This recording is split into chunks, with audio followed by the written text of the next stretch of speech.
தந்தை, மகன், தூய ஆவியின் பெயராலே ஆமென். கிறிஸ்து இயேசுவுக்குள் பிரியமான என் அன்பு சகோதர சகோதரிகளே,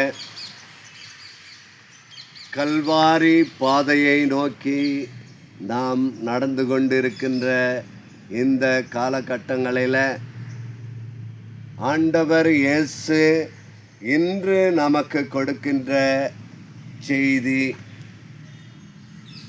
ஊதாரி மகனின் ஓமை.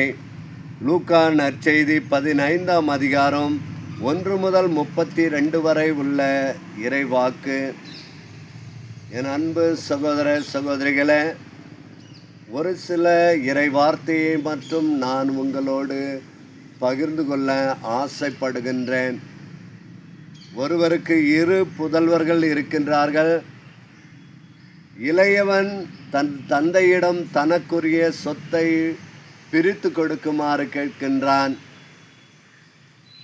அவரும் அவருக்குரிய சொத்தை பிரித்து கொடுக்கின்றார்.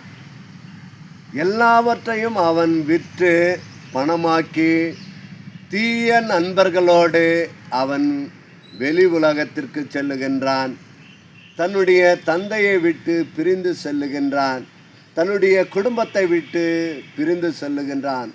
தன்னுடைய தந்தையின் அன்பை, இரக்கத்தை, சமாதானத்தை விட்டு அவன் பிரிந்து செல்லுகின்றான்.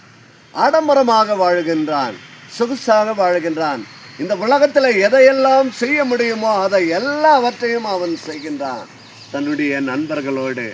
என் அன்பு சகோதர சகோதரிகளே, இன்றைக்கு நீங்களும் நானும் இதைத்தான் செய்து கொண்டிருக்கின்றோம். 2000 ஆண்டுகளுக்கு முன்பு ஆண்டவர் இயேசு ஓமைகளால் பேசினார். ஒவ்வொருவரும் புரிந்து கொள்ளக்கூடிய அளவுக்கு ஓமைகளால் பேசுகின்றார். இன்றைக்கு ஆண்டவர் இயேசு அதே ஓமையால் தான் நமக்கும் பேசி கொண்டிருக்கின்றார், எடுத்து சொல்லி கொண்டிருக்கின்றார். நாம் புரிந்து கொள்ள வேண்டியது என்ன? சிந்திப்போம். என் அன்பு சகோதர சகோதரிகளே, அந்த இளைய மகன் எல்லா பணங்களையும் செலவிடுகின்றான். தன்னுடைய நண்பர்கள் அவனை விட்டு பிரிந்து செல்கின்றார்கள். அவன் பன்றி மேய்க்க செல்லுகின்றான். பன்றிகள் தின்கின்ற அந்த நெற்றை கூட அவனுக்கு கொடுப்பார் யாரும் இல்லை என்று நற்செய்தி புத்தகத்திலே நாம் வாசிக்கின்றோம். என் அன்பு சகோதர சகோதரிகளே, ஒரு பெரிய பணக்காரன் வீட்டு பிள்ளை தன்னுடைய தந்தையை விட்டு, தன்னுடைய தந்தையின் அன்பை விட்டு பிரிந்து சென்று இன்று பன்றிகள் தின்னுகின்ற அந்த நெற்றுக்களால் கூட தன்னுடைய வயிற்றை நிரப்ப முடியாமல் துன்பப்படுகின்றான். என் அன்பு சகோதர சகோதரிகளே, இப்பொழுது சொல்லுகின்ற அந்த இறை வார்த்தையை உற்று நன்றாக கவனியுங்கள், சிந்தியுங்கள். அந்த ஊதாரி மகன், நான் என் தந்தையிடம் திரும்பி செல்வேன், நான் என் தந்தையிடம் திரும்பி செல்வேன். எவ்வாறு செல்வேன்? என்னுடைய தந்தையிடத்தில் பணியாட்கள் அநேக பேர் உணவு உண்டு, மிகுதியான உணவை உண்டு, அவர்கள் மகிழ்ந்து வாழ்கின்றார்கள். நான் இங்கு பன்றிகள் தின்கின்ற நெற்று கூட எனக்கு கிடைக்கவில்லை. நான் சென்று என்னுடைய தந்தையின் இடத்துல என்ன சொல்வேன்? அப்பா, அப்பா, நான் உன்னுடைய பிள்ளை என்று சொல்லிக்கொள்ள தகுதியற்றவன். Note the point. இன்றைக்கு நம்ம பிள்ளைங்க யாராவது அது மாதிரி சொல்லுவாங்களா? நம்ம பிள்ளைங்க எவ்வளோ சொத்து அப்பா சேர்த்து வச்சுக்கிறாங்க, அதை எப்படி செலவு பண்ணலாம்? அப்படிதான் இன்றும் இந்த உலகத்தில் நடந்து கொண்டு இருக்கின்றது. ஆனால் ஆண்டவர் இயேசு இந்த நற்செய்தி வழியாக லூக்கா நற்செய்தியாளர் சொல்லுகின்றார், அந்த மகன் மனம் திருந்துகின்றான், மனம் வருந்துகின்றான். என்னுடைய தந்தையின் வீட்டிற்கு நான் சென்று என்னுடைய தந்தையினிடத்திலே நான் சொல்வேன், அப்பா, உமக்கும் இறைவனுக்கும் எதிராக நான் பாவம் செய்தேன், உம்முடைய பிள்ளை என்று அழைக்கப்பட தகுதியற்றவன் என்று சொல்கிறான். என் அன்பு சகோதர சகோதரிகளே, தந்தை தொலைவில் வருகின்ற தன்னுடைய மகனை பார்த்து ஓடி கட்டி அணைத்து முத்தமிட்டு தன்னுடைய பணியாட்களை பார்த்து, முதல் தரமான ஆடையை கொடுங்கள், விரலுக்கு மோதிரத்தை கொடுங்கள், காலுக்கு மிதியடியை கொடுங்கள். என் மகன் இறந்து போயிருந்தான், அவன் மீண்டும் உயிர் பெற்று விட்டான். என் அன்பு சகோதர சகோதரிகளே, இன்றைக்கு ஆண்டவர் இயேசுவை விட்டு நாம் பிரிந்து சென்று கொண்டிருக்கின்றோம். ஆண்டவர் இடத்துல இந்த தவ காலத்தில் நாம் திரும்பி வருவோம்.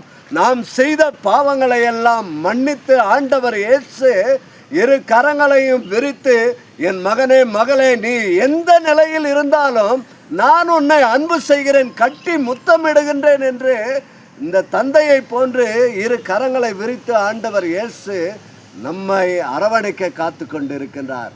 நாம் ஒவ்வொருவரும் நம்முடைய பாவங்களை விட்டு, தீய செயல்களை விட்டு நாம் ஆண்டவரிடத்தில் திரும்பி வர இந்த தவக்காலம், இன்றைய நற்செய்தி நமக்கு ஒரு ஊன்றுகோலாக இருக்க வேண்டும் என்பதை நீங்கள் புரிந்து கொள்ள வேண்டும் என்பதுதான் என்னுடைய ஆதங்கம். ஆண்டவர் இயேசுவினுடைய இந்த அன்பு வார்த்தையை உங்களோடு பகிர்ந்து கொள்வதற்கு இந்த நேரத்தை கொடுத்த ஆண்டவருக்கு நான் நன்றி செலுத்துகின்றேன். ஜெபிப்போமா?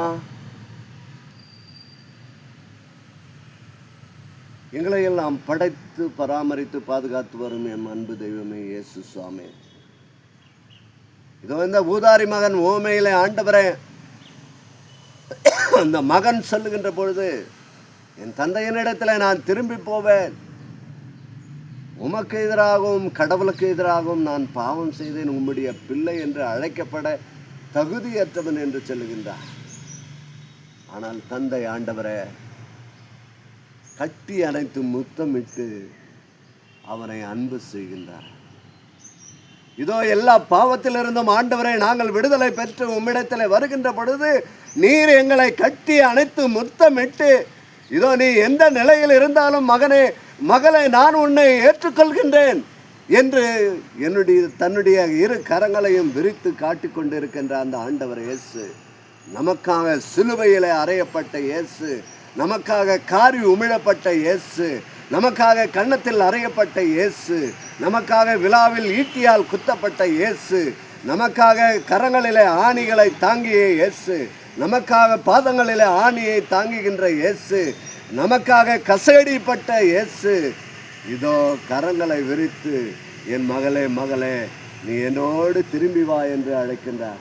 அவருடைய அன்பிற்கு ஈடாக, அவருடைய இரக்கத்திற்கு ஈடாக, அவருடைய மன்னிப்பிற்கு ஈடாக நாம் அவரை அன்பு செய்து அவரோடு நம்முடைய பாவ கரங்களை எல்லாம் விட்டு ஒழித்து அவருடைய அன்பிலே நிலைத்திருக்க இதோ ஆண்டவர் இயேசு நம்மை அழைக்கின்றார். அந்த ஆண்டவர் இயேசுவினுடைய அழைப்புக்கு நாம் தகுதியுள்ளவர்களாக நம்மையே மாற்றிக்கொள்வோம்.